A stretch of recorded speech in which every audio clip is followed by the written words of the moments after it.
মঙ্গল। যদি যার বাক শক্তি নেই, যদি সে গাইতে না পারে, নাম করতে না পারে, তাতেও দুঃখ নেই মা।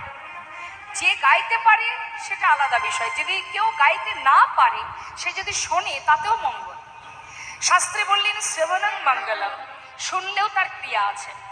যদি কেউ শ্রবণ করে তার ফল আছে। যেমন মনে করুন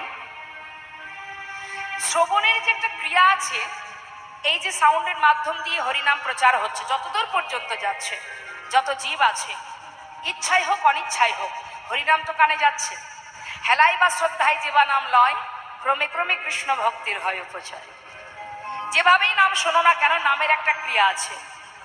তা মাগো, নাম শুনলে মঙ্গল কি? মনে করুন যারা তেঁতুল খেতে ভালোবাসে, তার সামনে যদি কোনো ব্যক্তি বারবার তেঁতুল নামটা উচ্চারণ করে, কথাটা বলে, দেখবেন তার জিহ্বায় জল চলে আসবে। যারা তেঁতুল ভালোবাসে, হ্যাঁ, নাম শুনলেই তার একটা ক্রিয়া কাজ করে। তাহলে আপনি তো খাননি, শুধু শুনেই আপনার জিহ্বায় জল এলো, তাহলে শ্রবণেরও একটা ক্রিয়া আছে, আছে তো? তার নামেরও একটা ক্রিয়া আছে। নাম তুমি শোনো, তাতে কি হবে? শাস্ত্রে মহাজন বললেন